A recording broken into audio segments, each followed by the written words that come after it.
Hello, Doctor. Hello, Hello, Dr. Tamara. Tamara. I'm Kang Yusian. I'm Clifford Teo. I'm Wee Pin Hao. I'm Liu Chang. Today we're going to Discuss about Theories of. Administrative law. My name is Pin Hao, and I will briefly introduce what is administrative law. Administrative law is the set of principles specifically applicable in administrative decisions which affect legal persons. Administrative law is considered as a branch of constitutional law. Wade and Forsyth mentioned the powerful engines of authority must be prevented from running amok, stating the purpose of administrative law. Applying constitutional principles such as the rule of law, the sovereignty of parliament, and the separation of powers, administrative law seeks to lay down the guidelines on how authorities vested with administrative powers can actually implement those powers, especially when the exercise of these powers impinges on individuals' interests. Judicial review is the means where the courts control the exercise of governmental power. Judicial review is more concerned with the legality of the decision made, but not the merits of the particular decision, and the courts will not substitute what it thinks is the correct decision. Section 31 of the Senior Courts Act 1981 and the Civil Procedure Rules 1998 sets the basis for judicial review. There are a few types of administrative law theories such as red light theory, which has an aim of administrative law as being to govern the state activities and to protect individuals. Green light theory, which tend to minimize capacity of the courts and underplay the presence of general principles and also to promote efficiency in the governance and policy-making process. Rights-based theory illustrates that the main objective of public law is to protect the rights of citizens, and the courts carry out judicial act in order to perform rights-based justice. And now, my friend Clifford will explain more on the red light theory. I'm Clifford Teo. The red green light metaphor in administrative law originated with the English public law academics Carol Harlow and Richard Robbins. According to Hilaire Barnett, a red light theories are generally suspicious of the executive and believe that the state should be controlled and prevented from interfering with individual rights. Their hope is that the remainder of the state be commanded by the judiciary. Thus, the purpose of the red light theory is to direct administrative law such that it influences the activities of the state to safeguard individuals. To further explain, the ultimate goal of the red light theory is such that the individual liberty should be prioritized and enhanced to the extent where there is no restraint, thus achieving eternal freedom. Therefore, the administrative law will penalize those who commit a crime. This theory directs to the model of the balanced constitution, accommodating the judicial control of executive power as interpreted by A.V. Dicey. The executive is anticipated as capable of arbitrary encroachment on individual citizens' rights, which will be subjected to the parliament's political control, while also the court's legal control under the common law. In regard to the doctrine of rule of law and parliamentary sovereignty, a balance is achieved, thus favoring a representative government. Frederick Hayek, an economist and political theorist, in his book The Road to Serfdom, claims that an arbitrary government is a government that sets predetermined rules for the requirement on how available resources may be used and dictates the production not according to the necessity of the people. He also reinforced that the planning authority should not be constrained to such narrow rules and the actual needs of the people be emphasized, so in short, the belief of production of rights and freedom from the state or individually display the most ideal form of a democratic society and a rule of law state. This context represents the red light theory, where the rights of the citizen are the sole focus and on law as a brake on state action.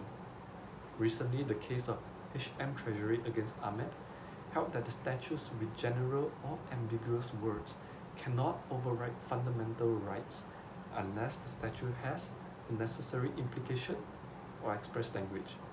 This brings back the case of Liversidge against Anderson, where Lord Atkin dissented the majority of the House of Lords decision, stating we must be just as careful to guard against unrestrained encroachments on personal liberty.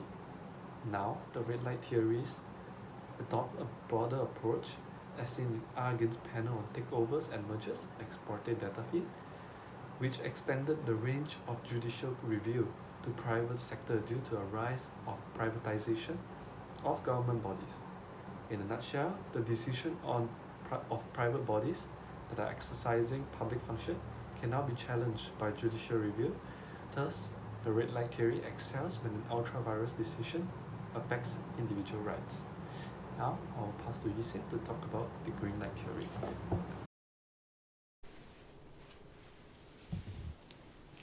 I'm Isian, and following Clifford's discussion, ever since Harlow and Rawlings introduced their famous metaphor of the theories, administrative authorities have had to grow accustomed to the idea of conceptualizing their subject and its academic practitioners in terms of competing school of thought. The green light theory, as opposed to the red light theory, has a more positive view on its state power.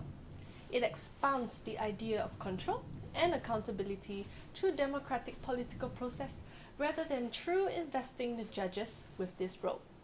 This theory promotes the use of law in enhanced efficiency during rulemaking and are devoted to realize a model of government approach to the administrative process. The law is utilized as a facilitative tool so that it acts as a weapon to the administrative bodies, while the green light theory also advocates the controlling mechanism of democracy. Green light theorists favor the collective goals of a society functioned with the democratic mechanisms by the administrative authorities. Accordingly, the capacity of the law here is essentially portrayed as to sanction the process of attaining stipulated public goals by the executive, which is mainly including social welfare elements. Therefore, it could greatly be debated that this theory does not necessarily derogate people's rights, nor rebuff the merit and objective of the democratic society. The rationale here is to accommodate the extensive concept of social welfare through the policy framework of a country in light of utilitarianism. The paradigmatic illustration of this model in its practice can be demonstrated by the ombudsman investigating a complaint made to the parliamentary and then reporting back to the government department against whom has made the complaint. Upholding the supremacy of parliament, the green light theory pinpoints on the alternatives to courts. Example, in Associated Provincial Pictures House Limited against Wednesbury Corporation, Lord Green then mentioned that when an executive discretion is entrusted by Parliament to a body, it is true to say that if a decision on a competent matter is so unreasonable that no reasonable authority could ever have come to it, then the courts can interfere. Hence, in the light of this theory, it can be deliberated that upholding parliamentary sovereignty in a country such as United Kingdom itself would enshrine the rule of law. The courts here will refuse to exercise a supervisory function over decisions on issues of high policy, as it is determined by the executive itself. Any attempts to alter the decision will be deemed as a violation of the separation of powers, as well as an intervention of the executive sphere of decision-making. In R. Abessi against Secretary of State for Foreign and Commonwealth Affairs, it is confirmed that judges cannot intervene with the exercise of discretionary power. They would need to decide on a non-justiciable issue for the purpose of applying the grounds of review. Another example of a similar position would be the case of First Secretary of State against Hammersmatch Properties Limited. It is held that the merely just because the judge acquired differing opinions on the decision, it is not equivalent to a justiciable decision, as long as the authority is behaving within its boundaries. Lord Phillips emphasized on the distinction between the functions of the Parliament and the court in the light of rule of law. as highlighted in our draft against Home Secretary stating that legislation is the function of Parliament and Act of Parliament is immune from the scrutiny by the courts. In short, green light theory is inclined to curtail the role of courts and underplay the existence of general principles. I would like to pass this on to my group mate, Luke, who will continue on with rights-based approach.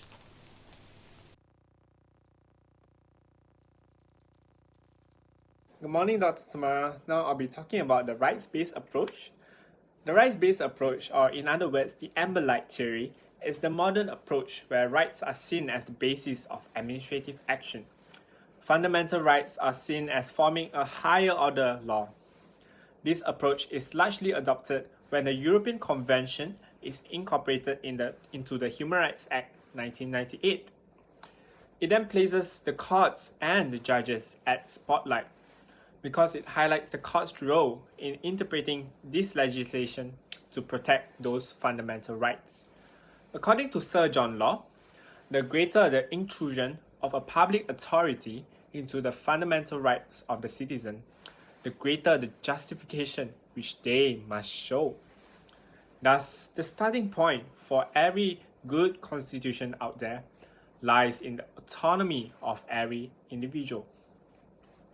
However, there are many judges, scholars such as Lord Irving, Griffith, who are actually wary of this right-based approach and the doctrine of proportionality, as it requires the judges to look beyond the legality of the decision to look at the merits of the decision, thus making a political decision disguised as a matter of law. This approach will also involve the courts in a process of policy evaluation which goes far beyond its constitutional role. In order to understand the rights-based theory, we shall now look at the two variants. The first variant, which is the broader variant, holds that the old order of administrative law has been or is being transformed into the new rights-based order. In this view, HRA 1998 has caused the doctrine of proportionality to become the main ground for judicial review. Thomas Poole also supports this view by saying that there is a move from reasonableness to proportionality. This principle of proportionality is seen in this case, the case of ex parte Hook, where Lord Denning quashed this decision partly on the basis that the penalty was disproportionate to the offence. In the second case, the case of Daly, Lord Coke also recognized the limitation of the traditional Wednesbury approach, stating that it would be accepted that the Wednesbury case was a retrogressive decision in the English law soon. Thirdly, the case of Association of British Civilian Internees, Dyson also considered whether proportionality would eventually supersede the concept of reasonableness or rationality. Lastly, the case of Denbigh High School, where Lord Bingham criticized the procedural approach of the Court of Appeal and said that the focus of decision-making under the HRA should be on the applicant's right. Thus, proportionality must be judged objectively by the courts. Another way of looking at the rights-based approach, which is the second way, the narrow variant. It holds that the HRA has ushered in a new rights-based order of review, which exists alongside the old order. In this view, Wednesbury unreasonable test exists alongside the doctrine of proportionality. In the case of Wednesbury, Lord Green actually mentioned that there are actually two limbs towards unreasonableness. The first limb has its focus on decision-making process. Whether the decision maker has taken into account all the rights issue when it reaches its final decision. The second limb has its focus on the outcome, where the result is so outrageous that no reasonable decision maker could have made it. This second way gives the court a wide discretion, said Lord Green. In a recent 2018 case, the first limb of Wednesbury unreasonable test is brought up in this case, the case of R against the Parole Board. Despite the broader view of rights earlier, stating that there will be eventually the burial of this principle. This case concerned the decision of the parole board to release the rapist called John Warboy. The administrative court quashed this decision as ultra vires and ordered the parole board to reconsider its decision because the board has acted unreasonably as it had not fully considered the wider offending of the Warboy from the earlier date. In summary, I would like to submit that the narrow variant would be more appropriate as we look at rights-based approach in the administrative law. Thank you, Miss. Dr. Tamara, now I'll pass my time to Clifford.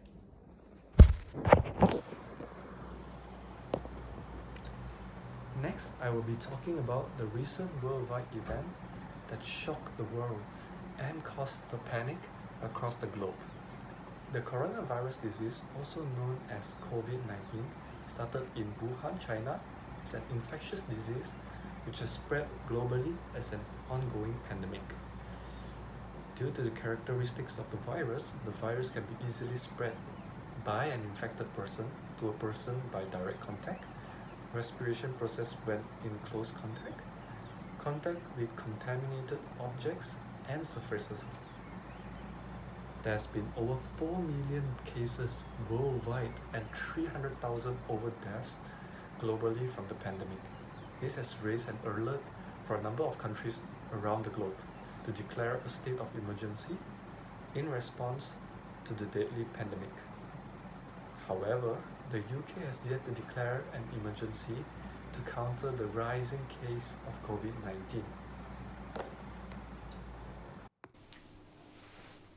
Through this pandemic, it is important to examine how each administrative bodies and authorities would take action as well as to counter this unprecedented situation. It is evident that the threat and fear of an epidemic is already eroding the seemingly fragile concept of rule of law.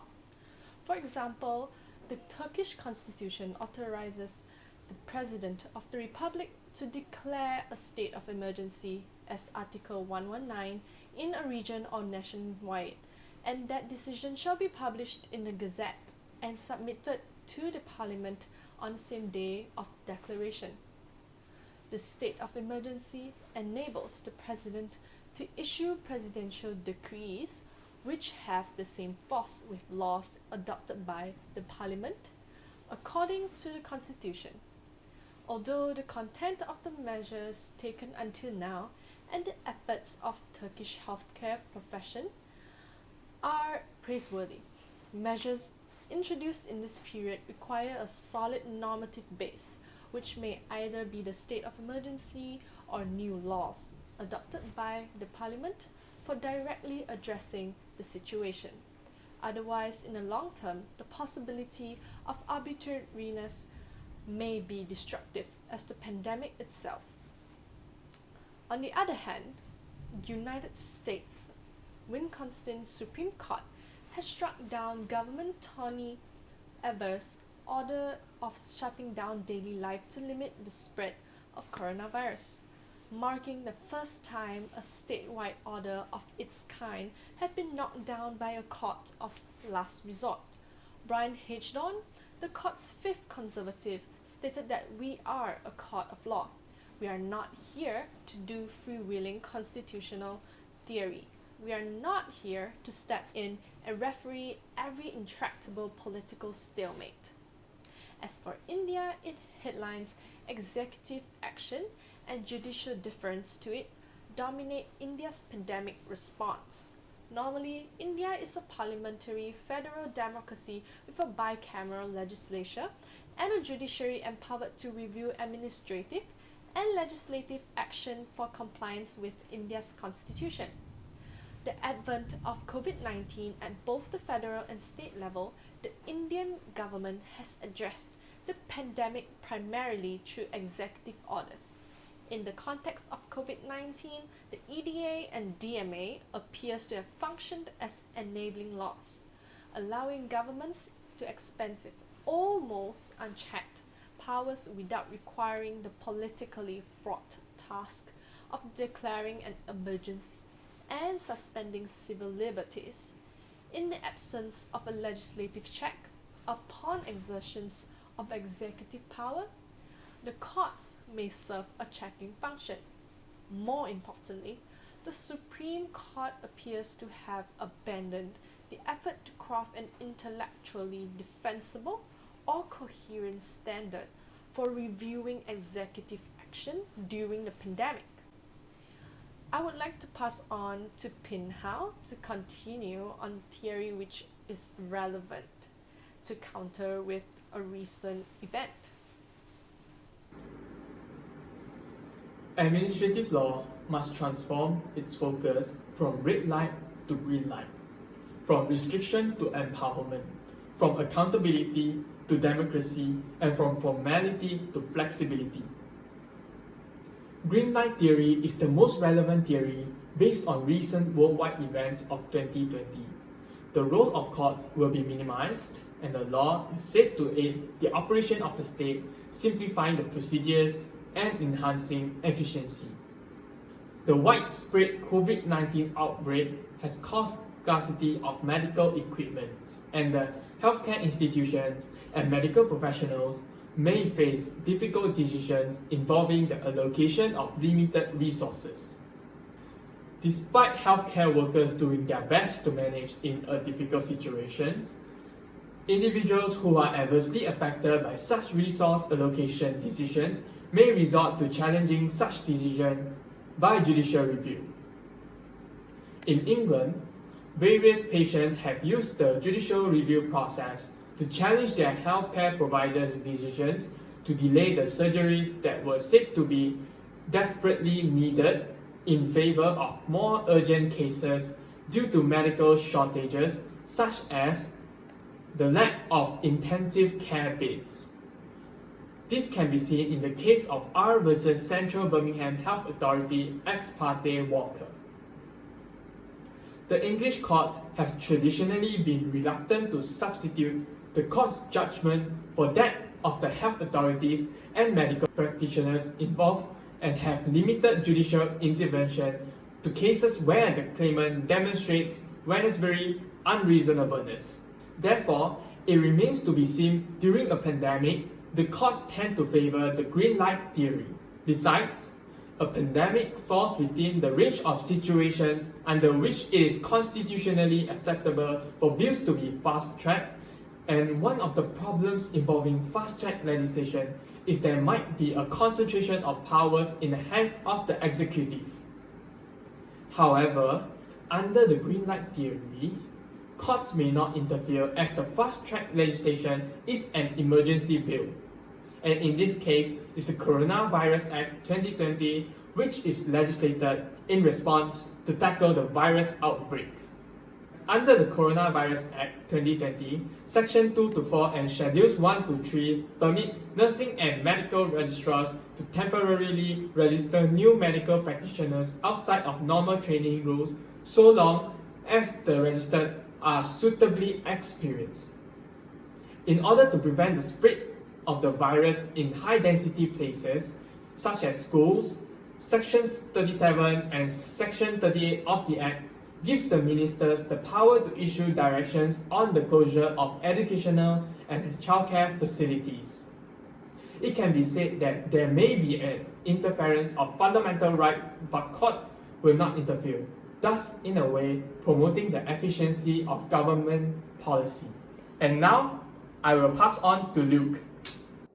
In conclusion, we have explored three different approaches: the red light, the green light, and also the amber light approach to administrative law. However, as Wade and Forsyth and also Professor Joel QC, three of them recognize that the appearance of HRA does not mean that the classical administrative law has been displaced by some form of weird rights-based judicial review, because there will be areas where traditional methods of reasoning will be more appropriate to ensure fair, rational, lawful administration with or without involvement of human rights. These approaches are employed interchangeably depending on each epoch and also locality of the case. For example, green light approach is generally seen to be employed during stressful periods such as World War II, while red light approach is used during peaceful situation to prevent abuse of power by unelected official beyond its delegated powers. Furthermore, rights-based theory may be employed whenever it seems that the fundamental rights of a citizen is infringed. In light of the COVID-19 situation, although green light theory is employed in many countries to govern the executive body, the red light theory may still be employed, as we see that the Wisconsin Supreme Court struck down the stay-at-home order that was set in place by the executive body. Thus, we are ultimately made to remember that whichever approach of administrative law is best laid back to its purpose, which is to ensure that the public authority are accountable in their duties to the Constitution. Thank you, Dr. Tamar. That will be our presentation. Thanks for watching. We hope We to hope see to you see soon. you soon.